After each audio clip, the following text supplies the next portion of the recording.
I'm now going across to the Health Ministry's briefing. Listen in to that. Shri Amit Shah ji के निर्देशानुसार राज्यों से महत्वपूर्ण बिंदुओं पर चर्चा कर स्थिति को नियंत्रण में रखने का प्रयास जारी है। माननीय गृह मंत्री जी ने गृह मंत्रालय के अधिकारियों के साथ समीक्षा बैठक की। उन्होंने इस बात पर जोर दिया कि हमारी कोरोना के साथ अभी भी लड़ाई जारी है, इसलिए लॉकडाउन मेजर्स के साथ समय समय पर दिए गए दिशा निर्देशों का निष्ठापूर्वक पालन किया जाना चाहिए। ऐसे क्षेत्र जो हॉटस्पॉट्स, क्लस्टर्स, कंटेनमेंट जोन्स में नहीं आते हैं और जिनमें कई गतिविधियों की अनुमति दी जा रही है, वहां सावधानी बरतना है और यह सुनिश्चित करना आवश्यक है कि छूट वास्तविक परिस्थितियों का सही से आकलन करके ही दी जाए। ग्रामीण क्षेत्रों में कई आर्थिक गतिविधियों की अनुमति दी गई है, इसलिए जिला अधिकारियों को उद्योग समूहों के साथ सहयोग से राज्य के भीतर ही मजदूरों को उनके कार्यस्थल पर स्थानांतरित करने की व्यवस्था करनी चाहिए।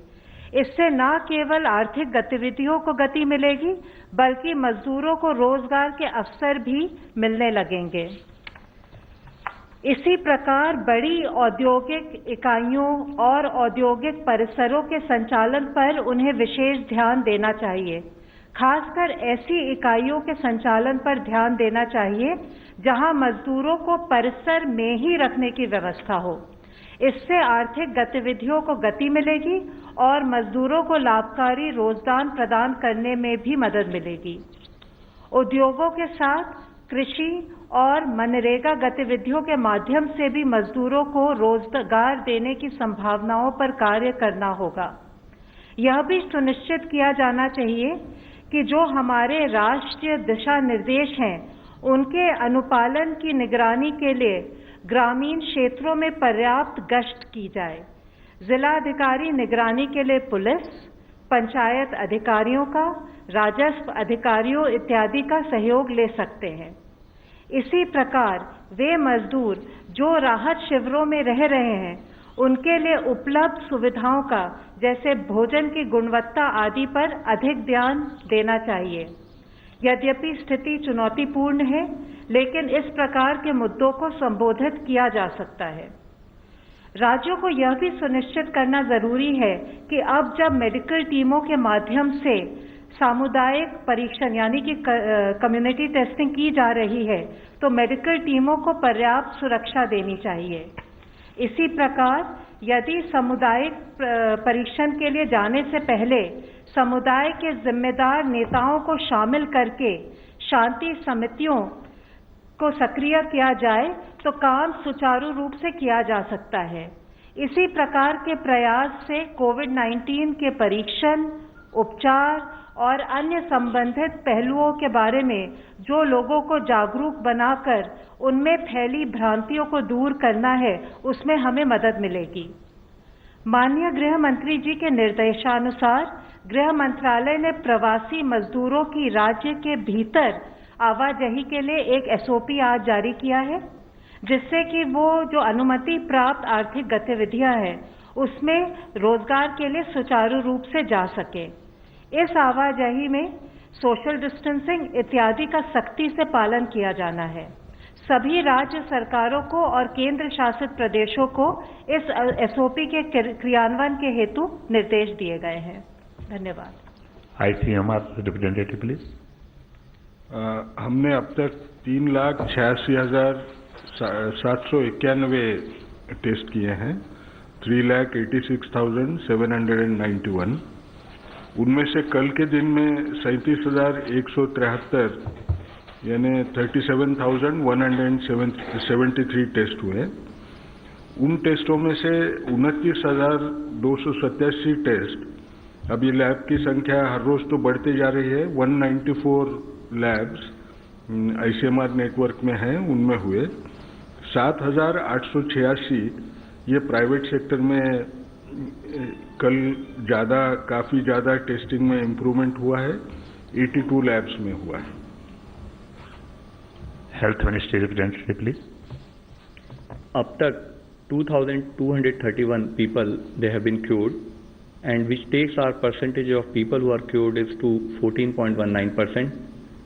कल से टोटल अब तक 1,334 केसेस नए आए हैं और टोटल कंफर्म केसेस की संख्या 15,712 है। लास्ट 24 आवर्स में 27 नई डेथ रिपोर्ट हुई हैं, which takes the total death toll to 507 death so far. जैसे कि मैंने आपको कल भी बताया था, माहे इन पुडुचेरी और कोडगु इन कर्नाटका में पिछले 28 दिनों से कोई केस नहीं आया है। इसके साथ ही अगर आज का डेटा देखें तो 54 ऐसे एडिशनल डिस्ट्रिक्ट्स हैं beside the 2 above districts in 23 states and union territories जहां पिछले 14 दिनों से कोई केस नहीं आया है। इसमें 10 नए डिस्ट्रिक्ट्स इंक्लूड हुए हैं। वह डिस्ट्रिक्ट्स है गया और सारण इन बिहार, बरेली इन उत्तर प्रदेश, फतेहगढ़ साहिब रूपनगर पंजाब से, भिवानी, हिसार, फतेहाबाद हरियाणा में, कचार और लखीमपुर असम से हैं। मैं आप लोगों से फिर यही रिक्वेस्ट करना चाहूँगा कि हमारा एफर्ट होना चाहिए कि इन डिस्ट्रिक्ट्स में फर्दर केसेस न आए और वो कंटिन्यूड विजिल हमारी बनी रहे। इसके साथ ही वैक्सीन और ड्रग टेस्टिंग से संबंधित साइंस के फ्रंटियर्स पर काम करने के लिए आज एक हाई लेवल टास्क फोर्स का गठन किया गया है। इसके को चेयर मेंबर नीति आयोग और principal scientific adviser to government हैं। इसके अलावा इसमें AYUSH, ICMR, department of science and technology, biotechnology, CSIR, DRDO, director general of health services और ड्रग कंट्रोलर भी इसके मेंबर्स हैं। इस टास्क फोर्स का मुख्य उद्देश्य अकेडमिया, इंडस्ट्री और जो इंटरनेशनल एफर्ट्स हो रहे हैं उनको इनेबल करना, उनको फर्दर स्पीड अप करना है। इसके तहत डिपार्टमेंट ऑफ बायोटेक्नोलॉजी को एक सेंट्रल कोऑर्डिनेशन एजेंसी बनाया गया है वैक्सीन डेवलपमेंट के लिए, जिसका मेजर एफर्ट्स होगा to identify pathways for vaccine development, जिसके तहत फर्दर हम एफर्ट्स करेंगे कि एक डायनेमिक लिस्ट बनाई जाए नेशनल और इंटरनेशनल एफर्ट्स के लिए जो वैक्सीन डेवलपमेंट पर काम कर रहे हैं, उनकी प्रोग्रेस को मॉनिटर किया जाए और साथ में गवर्नमेंट लेवल पर रिक्वायर्ड फैसिलिटेशन प्रोवाइड किया जाए। साथ ही इस टास्क फोर्स के तहत clinical cohorts which will be focusing on long-term follow-up of people for having better understanding of disease and its management, उस पर भी काम होगा। इसके तहत फर्दर हम बायोस्पेसिमेंस भी कलेक्ट करेंगे जो कि हमारा एक बेसिस बनेंगे फर्दर ड्रग और वैक्सीन ट्रायल्स के लिए। यह हमारे जो सैंपल टेस्टिंग प्रोटोकॉल है उससे अलग एक कार्य होगा। आज मैं एक मुख्य विषय फिर आप लोगों की दृष्टि में लाना चाहूँगा। माननीय प्रधानमंत्री जी ने 14 अप्रैल को राष्ट्र के अपने संबोधन में कहा था कि 20 अप्रैल के बाद से कुछ जगहों पर सेलेक्टिव रिलैक्सेशन दिया जाएगा और उसके अकॉर्डिंग 20 अप्रैल यानी कि आज रात से नॉन कंटेनमेंट एरियाज में सेलेक्टिव रिलैक्सेशन के तहत हॉटस्पॉट्स जो डिस्ट्रिक्ट है हमारे, उसमें कंटेनमेंट एरियाज में ये रिलैक्सेशन लागू नहीं होगा। स्टेट्स, यूटीज लोकल रिक्वायरमेंट्स के अकॉर्डिंग जो गाइडलाइंस गवर्नमेंट ऑफ इंडिया ने दी हैं उससे फर्दर स्ट्रिक्ट मेजर्स भी इम्पोज कर सकती हैं। कंटेनमेंट जोन्स के विषय में मैं बताना चाहूँगा कि जो हमारी हेल्थ मिनिस्ट्री गाइडलाइंस है वह कहती है कि हॉटस्पॉट्स या रेड जोन्स वो एरियाज हैं जहाँ पर या तो लार्ज नंबर में कोविड केसेस पाए गए हैं या जहाँ पर कोविड केसेस का डबलिंग रेट 4 दिन से कम है। इन हॉटस्पॉट्स में लोकल एडमिनिस्ट्रेशन डिजीज स्प्रेड को कंट्रोल करने के लिए कंटेनमेंट जोन्स और बफर जोन्स को डिलिनेट करते हैं। इन कंटेनमेंट जोन्स में कोई भी रिलैक्सेशंस परमिटेड नहीं है। यहाँ पर स्ट्रिक्ट पैरामीटर कंट्रोल होगा और जिसके तहत इसेंशियल सर्विसेज के अलावा कोई और सर्विसेज अलाउ नहीं की जाएंगी। जहाँ पर भी हम साथ में सेलेक्टिव रिलैक्सेशन देंगे यानी कि इन कंटेनमेंट जोन से बाहर का एरिया, वहाँ पर भी स्टेट्स और डिस्ट्रिक्ट्स को इंश्योर करना है कि जो एग्जिस्टिंग लॉकडाउन से संबंधित मेजर्स हैं उनका स्ट्रिक्ट कंप्लायंस हो। ऑफिसेज, वर्क प्लेसेज, फैक्ट्रीज और इस्टेब्लिशमेंट हैं वहाँ पर सोशल डिस्टेंसिंग से रिलेटेड SOPs और उससे रिलेटेड प्रिपरेटरी एक्शन लिए जा चुके हों। कुछ एक्टिविटीज़ जो 3 मई तक देश में प्रोहिबिटेड रहेंगी, even in these relaxation areas, I would like to cite and bring to your notice. They are primarily passenger traffic movement by air, rail, road, except जहाँ पर कि वहाँ पर उनको एग्जम्प्ट किया गया हो, एजुकेशनल और उससे related institutions, industrial, commercial activities और hospitality services unless until they are specifically exempted.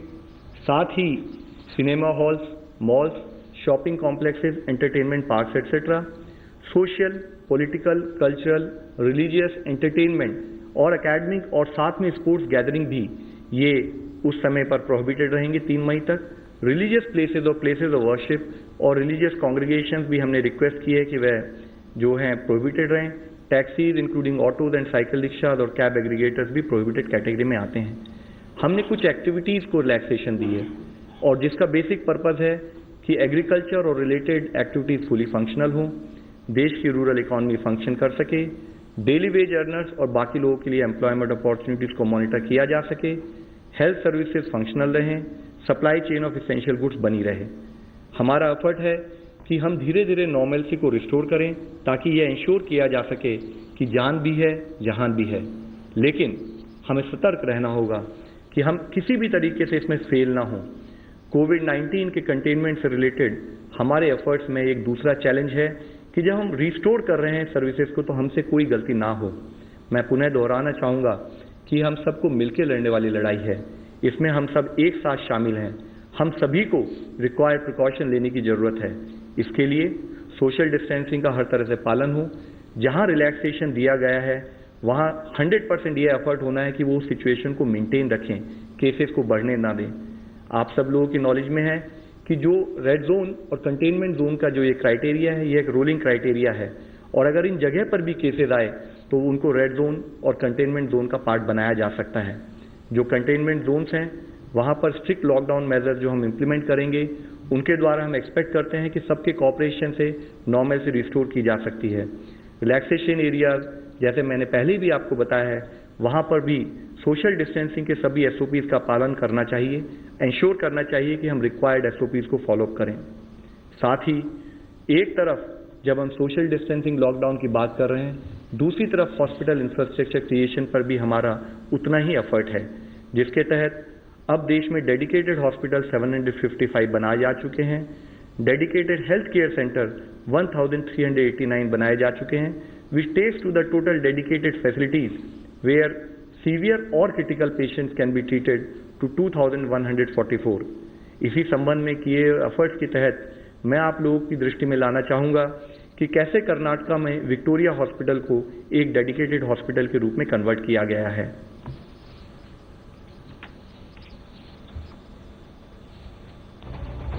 Karnataka राज्य सरकार का विक्टोरिया हॉस्पिटल जो बेंगलोर मेडिकल कॉलेज से एफिलेटेड है, दक्षिण भारत में उत्तम चिकित्सा के लिए जाना जाता है। यह अस्पताल 1901 में शुरू हुआ। यह अस्पताल उस वक्त के शाही घराने वाडियार परिवार की पहल थी जब बेंगलुरु प्लेग जैसी महामारी से जूझ रहा था।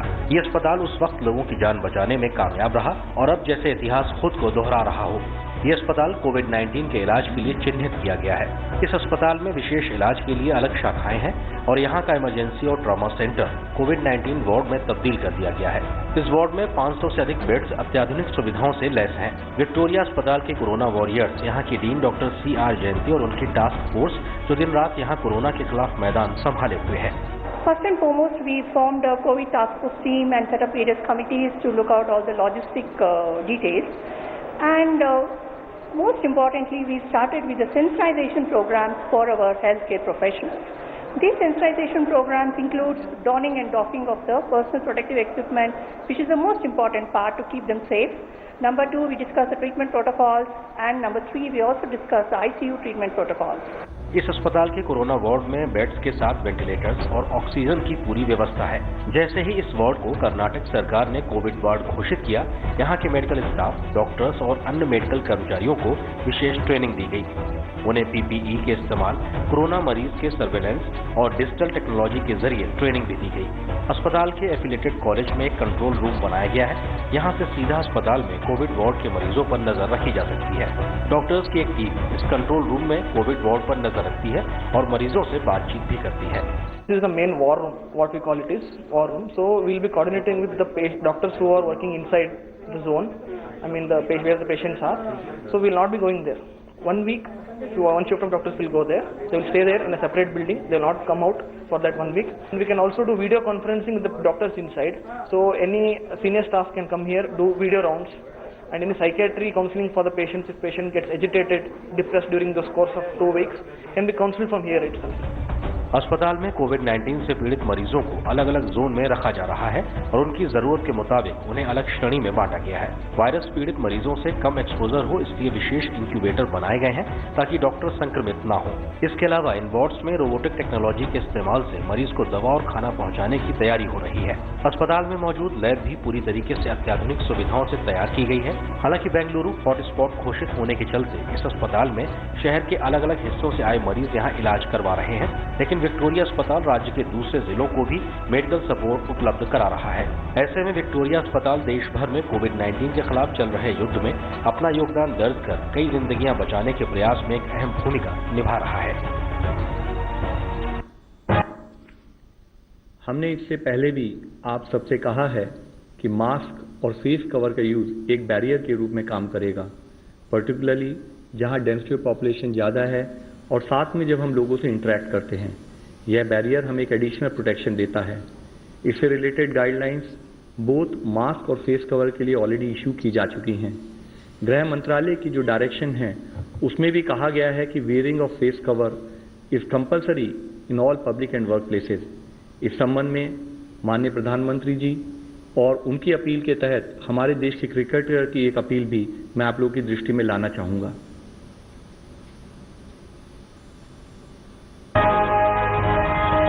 आप अपनी पूरी फैमिली के साथ हमें चेयर करते हैं और आज मैं आपकी पूरी फैमिली से ही बात करने आया हूँ। टीम इंडिया का हिस्सा होना एक बहुत गर्व की बात है, पर आज एक उससे भी बड़ी टीम बनने जा रही है, टीम मास्क फोर्स। नहीं समझे? जैसे हमारे प्रधानमंत्री ने कोरोना वायरस से लड़ने के लिए तरह तरह के टास्क फोर्स बनाए हैं, उसी तरह हम 130 करोड़ हिंदुस्तानियों को भी अपने घरों में कोरोना वायरस के खिलाफ बनानी है एक मास्क फोर्स।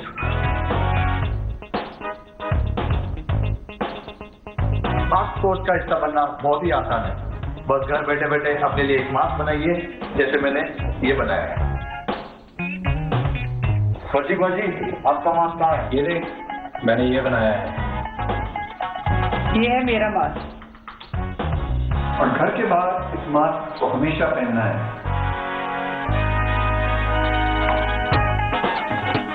ये मैंने बनाया है। ये किसी भी साफ कॉटन के कपड़े से बनाया जा सकता है और डिजाइन भी जो आपको पसंद हो, है ना बढ़िया? बहुत चंगा है। कम ऑन इंडिया, मास्क बनाओ और मास्क फोर्स का हिस्सा बन जाओ। और हाँ, याद रहे, साथ ही 20 सेकंड तक हाथ भी धोने हैं और सामाजिक दूरी भी बनाए रखनी है। ये है मेरा मास्क। मास्क घर बैठे आसानी से कैसे बनाना है, इसकी सारी जानकारी आपको आरोग्य सेतु ऐप पर मिल जाएगी। आज ही डाउनलोड कर लीजिए। हमें फेस कवर्स और मास्क का हमेशा प्रयोग करना है। आप सबसे रिक्वेस्ट है कि फेस कवर्स को इस्तेमाल करें और इस फोर्स को ज्वाइन करें। Make your own mask and join the mask force.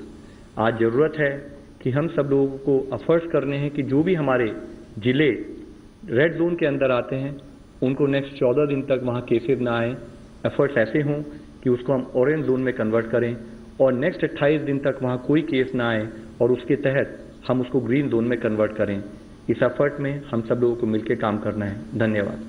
धन्यवाद। Question for ICMR from online questions.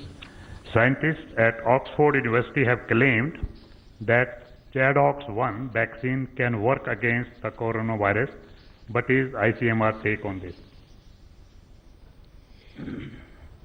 जैसा पहले भी हम बोल रहे थे कि 70 अलग अलग ग्रुप्स वैक्सीन की खोज में जुड़े हुए हैं। उनमें से ये एक ग्रुप है और 4 ग्रुप्स हैं, यानी टोटली 5 ग्रुप्स ह्यूमन फेज में आ रहे हैं। यानी एनिमल स्टडीज पास कर चुके हैं, एनिमल को कुछ होता नहीं साइड इफेक्ट करके मेजर, और उसका असर यानी जो एंटीबॉडीज डेवलप होना है वो दिख रहा है, इससे वो आगे जा रहे हैं। जो भी कोई साइंटिस्ट का ग्रुप होता है उस सभी को तो आशा रहेगी, उसके सिवा तो वो आगे जाएंगे नहीं। हम भी एक आशा रखना ज़रूरी है कि ये शायद सक्सेसफुल हो जाए, जो भी सक्सेसफुल हो उसका फायदा तो सब हम लोगों को भी मिलेगा। जैसे ये आगे जाएगी ट्रायल, ये अप्रैल महीने में शुरू हो रही है, 6 महीने के अंदर इनका 500 का रिक्रूटमेंट होने का अंदाज है और उसके रिजल्ट्स आएंगे। शायद उससे पहले ही रिजल्ट्स लाने की इंटरिम एनालिसिस में ज़्यादा अंदाज आएगा, फिर उसको देखा जाएगा। Mister Pranay Upadhyay, ABP News. लवगड़ा साहब, मेरा सवाल आपसे है कि जो रिलैक्सेशन दिए गए हैं, तो अगर आप एक फिगर बता पाएं कि कंटेनमेंट जोन का जो आपने पिछला फिगर दिया था हॉटस्पॉट्स का, वो क्या उसमें वेरिएशन आया है, और जिन भी जगहों पे ये रिलैक्सेशन दिए गए हैं उसके लिए क्या आधार और क्या आकलन लिया गया है, और जिन एरियाज में रिलैक्सेशन दिए गए हैं खासतौर पर कामकाज को लेके, उसमें जो लोग काम करने के लिए जाएंगे उनके टेस्टिंग को लेके या उनकी सुरक्षा को लेके आम आदमी लोग कैसे आश्वस्त हो सकते हैं, इसको कैसे सुनिश्चित किया जाएगा? सर, जैसे कि इससे पहले भी हम लोगों ने डिस्कस किया है, हमारा criteria for identification of red hotspot या रेड जोन डिस्ट्रिक्ट ये है कि जहां पर केसेस अधिक संख्या में हैं या जहां पर डबलिंग रेट 4 दिन से कम है। इसके तहत हमने स्टेट्स को ऑलरेडी आदेश दिए हैं। उस आदेश के तहत हमने कहा है कि आप अपने केसेस को एनालाइज कीजिए, क्योंकि केसेस एक डायनेमिक, एक रोलिंग नंबर है, और उसके बेसिस पर स्टेट रेगुलर बेसिस पर उन जिलों को ऐड करते रहेंगे। विद इन दोज डिस्ट्रिक्ट्स जो हमारे रेड जोन में आएंगे या जिसको हम हॉटस्पॉट कहेंगे, वहां पर क्लस्टर कंटेनमेंट या आउटब्रेक कंटेनमेंट प्रोसेस के तहत वह कंटेनमेंट एरिया डिफाइन करेंगे, और उस कंटेनमेंट एरिया में बिना रिलैक्सेशन के इसेंशियल एक्टिविटीज, इसेंशियल कमोडिटीज और सर्विसेज के अलावा वहां पर वो सारी जो सर्विसेज है वो स्थगित रहेंगी। Regarding essential services, health services और जो हमारे फूड और उससे रिलेटेड सर्विसेज, जैसे कि हम लॉकडाउन की स्थिति में भी रहे हैं, वह सब जारी रहेंगी। इसके साथ ही जो हमारे फील्ड वर्कर वहां काम करेंगे वो हाउस टू हाउस जाएंगे, ILI यानी कि इन्फ्लुएंजा लाइक इलनेसेस और सारी यानी कि सीवियर एक्यूट रेस्पिरेटरी इलनेसेस का हाउस टू हाउस सर्वे किया जाएगा, और उस सर्वे के तहत या कॉन्टैक्ट ट्रेसिंग में जो भी पेशेंट्स आएंगे या जो भी पर्सन्स हम पाएंगे उनको हमारे सैम्पलिंग क्राइटेरिया के तहत हम सैम्पलिंग करेंगे और उसके बेसिस पर उनको डेडिकेटेड कोविड हॉस्पिटल में ट्रीटमेंट प्रोवाइड किया जाए। Another online question. Is the government planning to revise its testing strategy and screen all patients who come to the hospital with flu-like symptoms? जैसे पहले भी, अब शायद वही दोहरा रहा हूं जो पहले काफी बार बोल चुके हैं कि जो भी हॉटस्पॉट्स हैं वो हॉटस्पॉट्स में जिसको इन्फ्लुएंजा लाइक इलनेस के सिम्टम्स होंगे यानी फ्लू के वजह से, उनको सारे लोगों को ये टेस्ट ऑफर की जाएगी। ये हमको सिर्फ याद रखना है, ये सिर्फ हॉटस्पॉट्स में लागू हो जाएगा। I think Kamal, just we are going one by one. Just wait for your turn. Just wait for your turn. We will answer you. Take your question also. Just wait for your turn. Nitendra from Doordarshan News. Sir, मेरा सवाल यह है कि large संख्या में पुलिसकर्मी positive हो रहे हैं, संक्रमित हो रहे हैं। इसके अलावा आज दिल्ली में भी देखा गया कि जो डिलीवरी कर रहे हैं या फिर जो खाना बांट रहे हैं डोर टू डोर, वो भी संक्रमित हुए हैं। तो क्या ऐसे लोगों के लिए कोई प्रोटोकॉल होगा, कोई दिशा निर्देश होगा, या उनकी सुरक्षा को लेकर खासतौर पर पुलिसकर्मी क्या कदम उठाए जा रहे हैं? Sir, infection prevention management, Covid disease और इन्फेक्शन डिजीज मैनेजमेंट एक बहुत इंपॉर्टेंट अंश है।